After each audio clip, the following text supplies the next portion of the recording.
Hi friends, இன்றைக்கி நம்ம இந்த ட்ராமாவோட அடுத்த எபிசோட் தான் பார்க்க போகிறோம். ட்ராமாவோட ஓப்பனிங் சீனில் ஹீரோயின் அப்புறம் ரூகன் ரெண்டு பேர்த்தையும் காட்டுறாங்க. இவங்க ரெண்டு பேரும் சாப்பிட்டுட்டு இருக்கும்போது ரூகன் வந்து சொல்லிகிட்டு இருக்கான், என்னோடய ஒய்ஃப் வந்து சூசைட் பண்ணி இறந்து போயிட்டா, இவளுக்கு ஒரு மாதிரி இருக்குது, ஏன் என்னாச்சு, அவன் என்ன லவ் பண்ணலை, வேற ஒருத்தனா லவ் பண்ணா அப்படின்ட்டு. அப்போனா நீ அவளை போக விட்டுருக்கலாமே அப்படின்ற மாதிரி கேட்கும்போது, அது எப்படி நான் அவளை போக விட முடியும், நான் 4 வயசுலேருந்து அவளை பார்த்துட்ருக்கேன், 16 வயசுலேருந்து நான் அவளை லவ் பண்ணேன், 20 வயசில் எங்களுக்கு கல்யாணம் ஆச்சு, 22 வயசில் அவள் என்னை விட்டு இறந்து போயிட்டா. ஸோ என்னால் முடியல, இந்த உலகத்தில் என்ன தவிர யாருமே அவளை அந்தளவுக்கு லவ் பண்ணியிருக்க முடியாது அப்படின்றத நான் ப்ரூஃப் பண்ணணும்னு நினச்சேன். ஆனால் கடைசியில் அவள் என்னை விட்டு போயிட்டா அப்படின்னு. இவளுக்கு என்ன சொல்கிறதுனே தெரில. எல்லாத்தையுமே நம்ம கடந்து தான் போகணும், உங்களுக்குன்னு ஒரு லைஃப் இருக்குல்ல, எனக்கு ஒன்று ரொம்பவே பிடிச்சிருக்கு அப்படின்ற மாதிரி சொல்கிறான். இவன் ஷாக்காகி பார்க்குறான், எது என்ன சொல்கிறீங்க, ஆமாம் நீ பார்க்குறதுக்கு என்னோடய ஒய்ஃப் மாதிரியே இருக்க, அவளை நான் மறக்கணும் அப்படின்னா ஏதாவது ஒரு பொண்ணு கூட ரிலேஷன்ஷிப்பில் இருந்து புது லைஃப்பை ஸ்டார்ட் பண்ணால் தான் உண்டு. ஸோ அதனால் நான் ஒன்று சூஸ் பண்ணுறேன் அப்படின்னு. என்ன பேசிகிட்ருக்கீங்க, நீங்கள் இன்னிமே உங்கள் ஒய்ஃபை தான் லவ் பண்ணிகிட்ருக்கீங்க, சும்மா எக்ஸ்கியூஸ்க்காகலாம் என்ன சொல்லாதீங்க, நீங்கள் என்னை லவ் பண்ணலாம் கிடையாது, இது வந்து அன்ஃபேரு அப்படி இப்படின்ட்டு. இவனுக்கு ஹீரோயின் மேலே எந்த ஒரு ஃபீலிங்ஸுமே கிடையாது. ஆனால் ஹீரோட்டேருந்து இவளை பிரிச்சிட்டோன்னா அவன் ரொம்ப கஷ்டப்படுவான்ல, அதுக்காக தான் இவன் இதெல்லாம் பண்ணிகிட்ருக்கான். ஆனால் இவளுக்கு பயங்கர டவுட் ஆகிட்டே இருக்குது. வீட்டில் உட்காந்து யோசிக்கிறான், இந்த ரூகன் சொன்ன ஸ்டோரிக்கும் ஹீரோ சொன்னதுக்கும் அப்புறம் அந்த அங்கிள் சொன்னதுக்கும் எல்லாமே வந்துட்டு ஒரே மாதிரி இருக்கே, ஒரு வேளை இந்த ரூகன் தான் மாயாவோட ஒய்ஃபாக இருப்பாளோ அப்படின்ட்டு அவள் பயங்கரமாக யோசிச்சுட்ருக்கா. அதே சமயம் நம்ம சோயாவை காட்டுறாங்க, கேமரை மீட் பண்ணுறதுக்காக தான் வந்திருக்கா. அப்போ இவளுக்கு பார்த்திங்கன்னா ஒரு மெசேஜ் வருது, கேமரை நீ பார்த்தியா, எங்கே இருக்கான் அவன் அப்படின்னு. என்னாச்சு, உன் ஃப்ரெண்டு எனக்கு மெசேஜ் பண்ணியிருக்காங்க அப்படின்னு. அது ஒன்றும் இல்லை, கோச்சிட்ட சண்டை போட்டு நான் வந்துட்டேன். ஏன் அப்படின்ற மாதிரி கேட்கும்போது, ஒரு ½ hour தான் லேட்டாக வந்தேன், அதுக்கு எல்லோரும் முன்னாடியும் வச்சு பயங்கரமாக திட்டாரு, ஸோ பெரிய இவனாட்டம் பேசிட்டேன் அப்படி இப்படின்னு. சோயா பார்த்திங்கன்னா எடுத்து சொல்கிறா, அவர் உன்னோட நல்லதுக்காக தானே சொல்கிறாரு, அது நல்லது தானே, கேட்டுக்கலாம்ல, நீ யார் சைடு, என் சைடா இல்லை அந்த கோச்சு சைடா அப்படின்ட்டு. ஸோ இவன் பார்த்திங்கன்னா அப்படியே அமைதியாகிடுறா. இதுக்கப்புறம் என்னத்தை பேச முடியும். சாப்பிட்டெல்லாம் முடிச்சுட்டு இவன் வந்து வீட்டில் ட்ராப் பண்ணிட்டு போகிறான். ஆனால் சோயா நேராக ஹாஸ்பிட்டலுக்கு தான் வந்துட்டுருக்கா. கிம்மு பார்த்திங்கன்னா உட்காந்து ஒர்க் பண்ணிகிட்ருக்கா. ஸோ அவள் போயிட்டு அப்படியே தயங்கி தயங்கி கேட்குறா, நீங்கள் நைட் டைமில் ஒர்க் பண்ண மாட்டிங்களே, எதுக்கு இங்கே உட்காந்துருக்கீங்க. அது ஒன்றும் இல்லை, இந்த கேஸ் கொஞ்சம் டிஃப்ரெண்ட்டாக இருக்குது, அதான் பார்க்கலான்னு சொல்லிட்டு உட்காந்துட்ருக்கேன், இங்கே வா, இதில் என்ன போட்டிருக்குன்னு நீ கொஞ்சம் தெளிவாக சொல்லு அப்படின்னு. ஸோ இவனும் பார்த்திங்கன்னா பக்கத்தில் வந்து சொல்லிகிட்ருக்கா, ஃபீவரு, டயரியா, அப்புறம் கோல்டு இதான் மென்ஷன் பண்ணியிருக்காங்கன்ட்டு அப்படியே கிம்மை பார்க்க.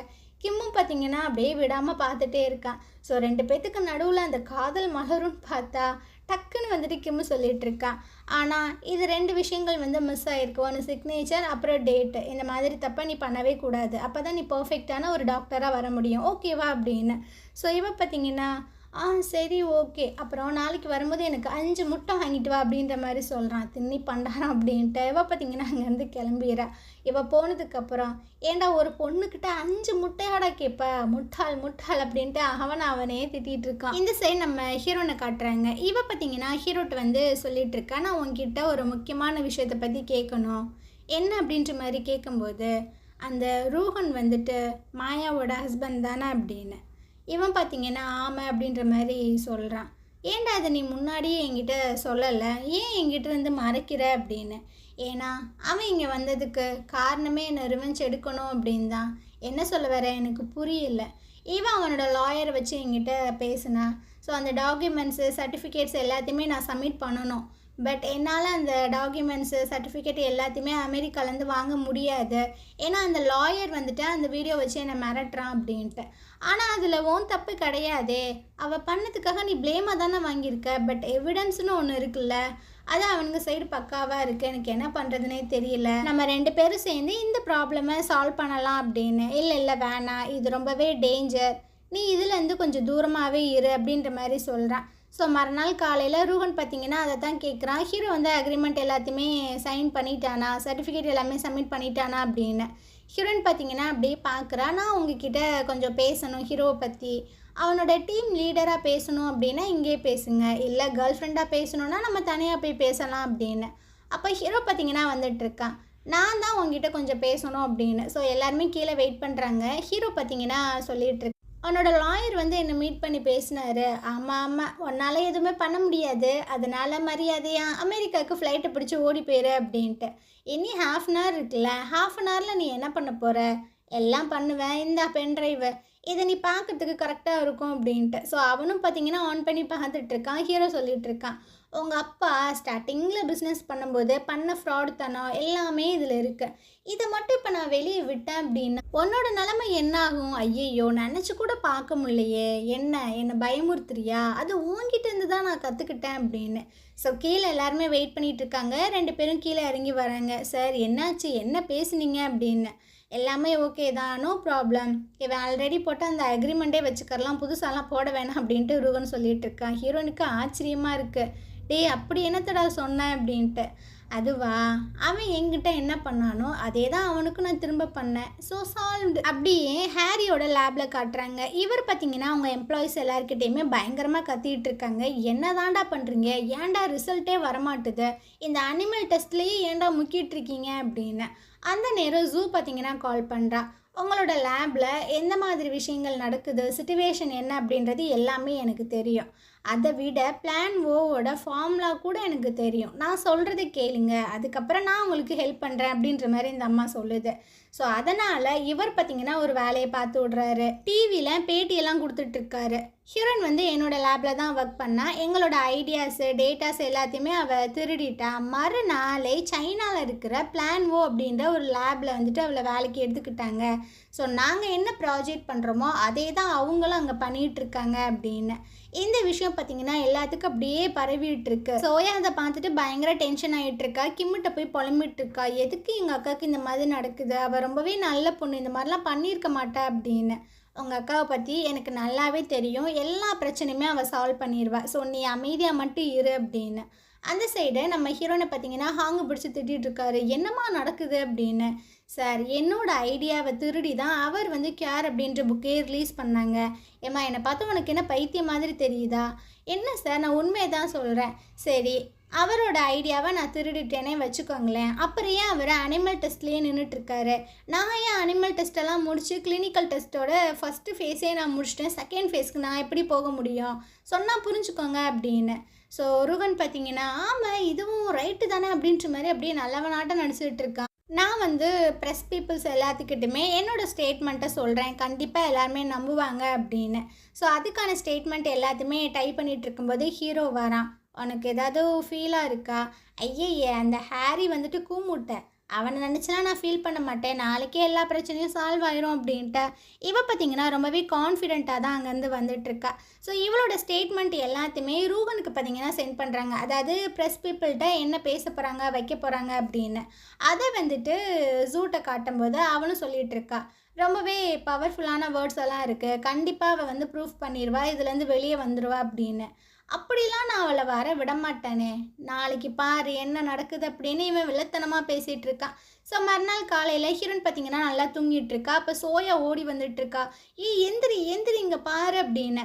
அதாவது அந்த ஃபாரினர் கூட அவள் பேசியிருப்பாள், அவன் கூட டீலெல்லாம் பேசியிருப்பான், அந்த ஃபார்முலாவை நீ என்கிட்ட கொடுத்துட்டீங்கன்னா உனக்கு நான் 500 கோடி காசு தருவேன் அப்படி இப்படின்னு. அதுக்கப்புறம் ஹீரோயின் வந்து வேணாம் அப்படின்ற மாதிரிலாம் கெத்தாக பேசியிருந்திருப்பா. அந்த போர்ஷன்லாம் விட்டுட்டு கரெக்டாக இந்த போர்ஷனை மட்டும் ரிலீஸ் பண்ணியிருக்காங்க. ஸோ ஹீரோயின் வந்துட்டு பிளான் ஓவோட அந்த ஃபார்முலாவை ஃபாரினர்ஸ்க்கு விற்க பார்க்குறா, அதுக்கு டீலெல்லாம் பேசிட்டா. இந்த மாதிரி ஆட்களெல்லாம் உள்ளேயே வைக்கக்கூடாது அப்படி இப்படின்ட்டு பயங்கரமாக பிரச்சனை போயிட்டுருக்கு. ஹீரோயினுக்கு என்ன பண்ணுறதுனே தெரில. ஹீரோ பார்த்திங்கன்னா விறுவிறுன்னு உள்ளே வந்துட்டுருக்கா, அந்த ஃபோனெல்லாம் பிடுங்கிட்டு இருக்கான். நீ இதெல்லாம் பார்க்காத, எல்லாம் சரியாயிடும், எல்லாமே அந்த ரூகன் தான் பண்ணிகிட்ருக்கான் அப்படின்ட்டு. இவ பார்த்திங்கன்னா எங்கேயும் கிளம்புறா. எங்கே போகிற? இது வந்து ஃபேக்கு, நான் எல்லாத்துலேயுமே போய் உண்மையை சொல்லணும்ல, நீ என்னத்தை போய் கற்றுனாலும் அது வந்துட்டு ஒன்றுத்துக்கும் ஆகாது, ஸோ கொஞ்சம் சைலண்ட்டாக இரு. அந்த நேரம் பார்த்திங்கன்னா ஹாங்கிட்டேருந்து கால் வருது. ஹீரோ வந்து சொல்லிகிட்ருக்கான், நானும் உன் கூட வரேன் அப்படின்னு. எல்லாருமே அந்த வீடியோ தான் பார்த்துட்ருக்காங்க. ஹாங்குக்கு என்ன பண்ணுறதுன்னு தெரில. என்னம்மா, உன்னை நான் ரொம்பவே நம்பியிருந்தேன், இந்த மாதிரிலாம் பண்ணியிருக்க அப்படின்னு. சார் அது ஃபேக்கு சார், நான் அந்த மாதிரி பண்ணலை, அது உண்மை கிடையாது அப்படின்னு. ஹீரோ வந்து சொல்லிகிட்ருக்கான், அந்த வீடியோவை எடிட் பண்ணியிருக்காங்க அப்படின்னு. ஸோ இவங்களுக்கும் என்ன பண்ணுறதுன்னு தெரில, கொஞ்சம் வெளியே வெயிட் பண்ணுங்க அப்படின்ற மாதிரி சொல்கிறாங்க. ஸோ ஹாங்கிக்கிட்ட நம்ம ரூகன் மட்டும் பேசிகிட்டு இருக்கான். நான் வந்துட்டு அவங்கள நம்புகிறேன், பட் பீப்புள்ஸ் எல்லாருமே நம்ப மாட்டாங்க. இந்த மாதிரி ப்ராஜெக்ட் போயிட்டு இருந்துச்சு அப்படின்னா கண்டிப்பாக லாஸில் தான் போகும். அதனால் நீங்கள் வந்து ஜூவை வந்துட்டு டீம் லீடராக போடுங்க அப்படின்னு. இவருக்கும் என்ன பண்ணுறதுனே தெரியல. கொஞ்சம் நேரம் கழிச்சு ஹாங் பார்த்தீங்கன்னா ஹீரோனை மட்டும் கூப்பிட்டு சொல்லிட்டு இருக்காங்க, விஷயம் வந்துட்டு ரொம்பவே தலைமீறி போயிட்டுருக்கு, அதனால உன்னோட ஜாப்பை நீ குவிட் பண்ணிடு அப்படின்னு. ஸோ இதை பற்றி ஹீரோட்ட சொல்லும்போது அவனுக்கு என்ன பண்ணுறதுன்னு தெரில. நீ என்ன பண்ண போகிற, குவிட் பண்ண போறியா, எனக்கு வேறு ஆப்ஷன் இல்லையே, ஸோ நான் பண்ணி தான் ஆகணும் அப்படின்ற மாதிரி அவள் சொல்லிகிட்டு இருக்கா. இந்த வீடியோ எல்லாத்தையுமே சோயா பார்த்தீங்கன்னா பார்த்துட்ருக்கா. அவளுக்கு பயங்கர கடுப்பாயிட்டுருக்கு. ஸோ கண்ணா பின்னான்னு உட்காந்து திட்டிகிட்டு இருக்காளா, அந்த இடத்துக்கு கேமர் வரான், என்னாச்சு அப்படின்னு. ஸோ இந்த விஷயங்களை சொல்லும்போது அவன் பார்த்திங்கன்னா அவனோட கேமர் அந்த வெப்சைட் இருக்கும்ல, அதில் வந்துட்டு ஒரு போஸ்ட்டை ஒன்று போட்டு விட்றான். ஹீரோயின் வந்து இந்த மாதிரி ஆள்லாம் கிடையாது, நான் வந்து அவளுக்கு சப்போர்ட் பண்ணுவேன் அப்படின்னு. ஸோ இதை வந்து சோயா பார்த்துட்டு ரொம்பவே தேங்க்ஸ்ப்பா அப்படின்னு. அவள் உனக்கு சிஸ்டர்னால் எனக்கும் சிஸ்டர் தானே, நம்ம எல்லாருமே ஃபேமிலிஸ் அப்படின்ற மாதிரிலாம் சொல்லிகிட்டு இருக்கான். ஸோ இந்த விஷயங்கள் முடிச்சுட்டு சோயா பார்த்திங்கன்னா நடந்து வரா. அங்கேருந்து கிம்மு விறுவிறுன்னு வந்து அவளை தரன்னு இழுத்துட்டு போயிட்டுருக்கான். டீ என்னடா பண்ணிகிட்ருக்க, இதுக்கடா இப்படி பண்ணுற அப்படின்னு. என்ன பண்ணிகிட்ருக்க, நான் உன்னை அமைதியாக இருன்னு சொன்னேன்ல, நான் என்ன பண்ணேன், இங்கே பாரு அந்த கேமரோட அக்கௌண்ட்டில் வந்துட்டு போஸ்ட் ஒன்று அப்லோட் பண்ணியிருக்கான், அதுக்கு கீழே உங்கள் அக்காவை பற்றி என்னென்னலாம் கமெண்ட் பண்ணியிருக்காங்க அப்படின்னு. அதில் ரொம்பவே மோசமாலாம் போட்டிருக்காங்க. ஹேரியை வந்துட்டு இவ செடியூஸ் பண்ணிட்டா, அந்த ஐடியாஸை திருடிட்டா, சைனாவில் பிறந்ததே இவ சாவக்கேடு, அப்படி இப்படின்ட்டு ரொம்பவே வந்து மோசமான கமெண்ட்ஸ் எல்லாம் வந்துட்டுருக்கு. உங்கள் அக்கா இந்த மாதிரி ஒரு ப்ராப்ளத்தில் இருக்கா அப்படின்ற விஷயங்களை இந்த உலகத்துக்கு எல்லாத்துக்குமே தெரியப்படுத்தணும்னு விரும்பிட்டு இருக்கியா, எதுக்கு இந்த மாதிரி குழந்தைத்தனமாக பண்ணிகிட்டு இருக்க அப்படி இப்படின்னு. இவளுக்கு கடுப்பாயிருது. நான் எங்கள் அக்காவுக்கு ஹெல்ப் பண்ணணுன்னு தான் நினச்சேன், ஆனால் இது இப்படி தப்பாக போகும்னு நான் நினச்சி கூட பார்க்கல. எப்போ பார்த்தாலும் என்னை வந்துட்டு குழந்தைன்னு சொல்லி திட்டிகிட்டு இருக்காதீங்க, உங்களோட ஹெல்ப் ஒன்றும் எனக்கு தேவையில்லை, நான் தானே இதை தப்பு பண்ணேன், நானே அதை பார்த்துப்பேன் அப்படின்ட்டு அவள் பார்த்திங்கன்னா சொல்லிகிட்ருக்கா. ஸோ இவனும் கொஞ்சம் அமைதியாக ஆகுறான். இங்கே பாரு, நான் வந்துட்டு உங்ககிட்ட சண்டை போட விரும்பலை, ஸோ இதுக்கான வழியை நம்ம பார்க்கலாம், ஒன்றும் தேவையில்லை, நானே பார்த்துப்பேன் அப்படின்ட்டு அவள் அங்கேருந்து போயிட்டுருக்கா. கிம்முக்கு என்ன பண்ணுறதுனே தெரியல. 2 பேரும் பார்த்தீங்கன்னா லேபுக்கு தான் ரிட்டன் வந்துட்டுருக்காங்க. வாசலில் நிறைய ரிப்போர்ட்டர்ஸ்லாம் இருக்காங்க. ஸோ இவங்களுக்கு என்ன பண்ணுறதுன்னு தெரில. ரிட்டன் வந்துட்டு ஒரு பாலத்துக்கிட்ட நின்று பேசிகிட்டு இருக்காங்க. ஹீரோயின் வந்து சொல்கிறா, ஏன் இப்படிலாம் நடக்குது, என்ன தான் பண்ணுறது, எல்லாமே சரியாயிரும், வா போகலாம் அப்படின்னு ஹீரோ பார்த்தீங்கன்னா கூட்டிகிட்டு போயிட்டுருக்கான். அப்போது ரான்கிட்டேருந்து கால் வருது, நீங்கள் எங்கே இருக்கீங்க, அவங்களோட வீட்டுக்கு மட்டும் போயிடாதீங்க, அங்கே நிறைய ரிப்போர்ட்டர்ஸ்லாம் இருக்காங்க அப்படின்னு. ஹீரோனுக்கு பார்த்தீங்கன்னா மனசே உடஞ்சிருது. இப்போ என்னால் வீட்டுக்கும் போக முடியாதா, எல்லோரும் என்னையே இந்த மாதிரி ட்ரீட் பண்ணுறாங்க, நான் என்ன தப்பு பண்ணேன், எனக்கே இந்த பனிஷ்மெண்ட் அப்படின்ட்டு பயங்கரமாக அழுகிறா. ஹீரோக்கு ரொம்ப கஷ்டமாக இருக்குது. ஸோ அப்படியே ஹக் பண்ணிக்கிறான், எல்லாம் சரியாயிரும், நான் உன் சைடு இருக்கேன்ல, ஒன்றும் ஃபீல் பண்ணாத அப்படின்னு. நேராக ரூஹன்கிட்ட போய் ஹீரோ பார்த்தீங்கன்னா கேட்டுட்ருக்கான், எதுக்கு நீ அவளை இந்த மாதிரி கஷ்டப்படுத்திகிட்டு இருக்க, அவளுக்கு அந்த பிளான் ஓ தான் எல்லாமே, அவளை வற்புறுத்தி இந்த மாதிரி குவிட் பண்ண வைக்கிறியா அப்படின்ட்டு. உனக்கு ரொம்ப கஷ்டமாக இருக்கா அவள் கஷ்டப்படுறத பார்த்தா, எனக்கு அதாண்டா வேணும், ஏன்னா மாயா கஷ்டப்படுறத பார்த்து என்னால் எதுவுமே பண்ண முடியாமல் இருந்துச்சு. ஸோ இப்போ உனக்கு புரியுதா அந்த வழி என்ன அப்படின்னு. ஹீரோக்கு பார்த்தீங்கன்னா செம்ம கடுப்பாயிட்டு அவனை பிடிச்சி அப்படியே தள்ளி விட்டுட்டு வெளியே வந்துட்டுருக்கான். இந்த பரதேசி நாய் நம்மளை வந்துட்டு பழி வாங்கணும் அப்படின்றதுக்காக ஹீரோயினை ரொம்பவே ஹர்ட் பண்ணிட்டு இருக்கானே, என்ன பண்ணுறது அப்படின்னு. இந்த வீடியோவை ஹீரோயினோட அப்பாவுமே பார்த்துட்ருக்காரு. அவருக்கு ரொம்பவே ஹர்ட்டிங்காக தான் இருக்குது. ஸோ ஹீரோயினை கூப்பிட்டு பேசுகிறாங்க. அவளும் சொல்லிகிட்டு இருக்கா, அப்பா நான் எதுவுமே பண்ணலை அப்படின்னு. எனக்கும் தெரியுமா, நீ என்னோட பொண்ணாச்சு, எப்படி நீ தப்பெல்லாம் பண்ணுவ, நீ ஒன்றும் வருத்தப்படாத, நான் இருக்கேன், நான் ஒரு ப்ரெஸ் கான்ஃபரன்ஸ் வந்து ரெடி பண்ணுறேன், நீ அங்கே வந்து ஸ்டேட்மெண்ட் எல்லாமே சொல்லு அப்படின்ட்டு. அவளுக்கு ரொம்ப ஹாப்பியாக இருக்க. நீங்கள் என்ன நம்புறீங்களாப்பா, எனக்கு அதுவே போதும் அப்படின்னு பேசியெல்லாம் முடிச்சுட்டு அப்படியே வெளியே வந்துட்டுருக்காங்களா. ஹீரோ பார்த்தீங்கன்னா நின்றுட்டுருக்கா. நீ இவனோட தான் வந்தியாம்மா, ஏன் இவன் உள்ளே வரல, நீங்கள் கோவப்படுவீங்களோன்னு நினச்சி தான் நான் வரல. அதுவும் நல்லது தான், சரி என் பொண்ணை பார்த்துக்க அப்படின்ட்டு அவர் அப்படியே போயிட்டுருக்காரு. ஸோ இவங்க 2 பேத்துக்கும் கொஞ்சம் ஹாப்பியாக தான் இருக்குது. இதுக்கப்புறம் ஹாங்கு பார்த்தீங்கன்னா நம்ம ஹீரோயினை திட்டிகிட்டு இருக்காரு. நான் உன்னை நம்புகிறேம்மா, ஆனால் எந்த ஒரு மக்களுமே உன்னை நம்ப மாட்டாங்களே, அவங்க நம்பலைன்னா நான் என்ன பண்ண முடியும் அப்படின்ற மாதிரி இவளும் கத்துறா. இங்கே பாருமா, ஒழுங்காக நீனே ரிசைன் பண்ணிட்டு போ, அப்படி இல்லைன்னா அஃபிஷியலாக நான் வந்துட்டு உன்னை ஃபயர் பண்ண வேண்டியது இருக்கும் அப்படின்ட்டு. ஸோ எல்லாருமே வந்து கேட்குறாங்க. ஹீரோயின் வந்து சொல்கிறா, நான் வந்து ரிசைன் பண்ணணுமா, அப்படி இல்லைன்னா அஃபிஷியலாக அவங்களே என்ன ஃபயர் பண்ணிடுவாங்களாம் அப்படின்ட்டு. ஸோ எல்லாத்துக்குமே ரொம்பவே கொஞ்சம் கஷ்டமாக தான் இருக்குது. ஹீரோயின் பார்த்தீங்கன்னா ரெசிக்னேஷன் லெட்டர் எல்லாத்தையுமே கொண்டு போய் சன்னிக்கிட்ட சப்மிட் பண்ணுறா. அவர் கத்துறாரு, என்னாலலாம் அக்செப்ட் பண்ணிக்க முடியாது, இதெல்லாம் அன்ஃபேரு அப்படி இப்படின்ட்டு, ஆனால் நீங்கள் இதை ஏற்றுக்கிட்டு தான் ஆகணும், ஸோ நீங்கள் ப்ராஜெக்டை நல்லா பார்த்துக்கங்க அப்படின்ட்டு அப்படியே கீழே வந்துட்டுருக்கு. கொலீக்ஸ் எல்லாருமே சொல்லிட்டு இருக்காங்க, நாங்களும் இந்த ஜாபை குவிட் பண்ண போகிறோம், நீங்கள் இல்லாமல் எங்களால் ஒர்க் பண்ண முடியாது, உங்கள் மேலே எந்த ஒரு தப்புமே கிடையாது, தெரிஞ்சுமே இந்த மாதிரி பண்ணுறாங்கன்னா நாளைக்கு எங்களுக்கும் கூட இது நடக்கலாம் அப்படின்னு. ஸோ ஹீரோயின் பார்த்தீங்கன்னா சொல்லிட்டு இருக்கா, கிடையாது இந்த பிளான்வோ வந்து நம்மளோட லைஃப் மாதிரி. ஸோ நான் இங்கேருந்து போகிறேன் அப்படின்றதுக்காக நீங்கள் எல்லாருமே வரக்கூடாது. உங்களோட கனவுகள் என்ன, பிளான்வோல ஜெயிக்கணும், இது உங்களோட ஒரு அங்கீகாரம், தயவு செஞ்சு புரிஞ்சுக்கோங்க அப்படின்னு. இதுக்கப்புறம் ஜன்னு பார்த்தீங்கன்னா ஜூவை மீட் பண்ணி பேசுறதுக்காக வந்திருக்காங்க. உனக்கு ஹீரோயினை பிடிக்காது, நீ அவளை வெறுக்கிற அப்படின்றது எனக்கு நல்லாவே தெரியும். ஸ்டார்டிங்கில் எனக்குமே அவளை பிடிக்காது. ஆனால் நீ நினைக்கிற அளவுக்கு ரொம்ப மோசமான ஒரு பொண்ணு அவள் கிடையவே கிடையாது. அவள் ரொம்பவே இன்னசென்ட், ரொம்பவே நல்ல பொண்ணு. யாரோட இடத்துக்குமே ஆசைப்படவும் மாட்டா. அவள் ரொம்பவே நேர்மையாக ஜெயிக்கணும்னு நினைக்கிறா. ஸோ இவ்வளோ நாள் அந்த லேபில் எவ்வளோ கஷ்டப்பட்டு நாங்கள் எல்லாருமே ஒர்க் பண்ணோம் அப்படின்றது எங்களுக்கு தான் தெரியும். அவள் இந்த மாதிரி தப்பு பண்ணியிருக்கவே மாட்டா. ஸோ நீ பண்ண தப்புக்காக தான் நீ வெளியே போன, அதுக்கும் ஹீரோனுக்கு எந்த ஒரு சம்மந்தமே கிடையாது, கொஞ்சம் யோசிச்சு பண்ணுங்க அப்படின்ற மாதிரி சொல்கிறான். இதுக்கப்புறம் ஹீரோவை காட்டுறாங்க. இவன் பார்த்தீங்கன்னா ஹீரோயினோட அப்பாவை மீட் பண்ணுறதுக்காக வந்திருக்கான். சார், நான் ஹீரோயினை வந்துட்டு இன்னசென்ட் அப்படின்னு ப்ரூவ் பண்ணணும்னு நினைக்கிறேன். அதுக்கு நீங்கள் எனக்கு ஹெல்ப் பண்ணணும். இவரும் பார்த்தீங்கன்னா என்ன அப்படின்ற மாதிரி கேட்கும்போது, அதாவது இந்த வீடியோ வந்துட்டு எடிட் பண்ணி தான் அப்லோட் பண்ணியிருக்காங்க. ஸோ ஒரிஜினல் வீடியோ வந்துட்டு கண்டிப்பாக சர்வரில் இருக்கும். அதை எப்படியாவது ஹேக் பண்ணி நான் எடுக்கணும். அதனால் உங்களோட நெட்வொர்க்கிங் டிபார்ட்மெண்ட்டை மட்டும் கொஞ்ச நாளைக்கு எனக்கு கொடுங்க. நாங்கள் எல்லாருமே சேர்ந்து ஒர்க் பண்ணி அந்த ஒரிஜினல் வீடியோவை மட்டும் எடுத்துருவோம்.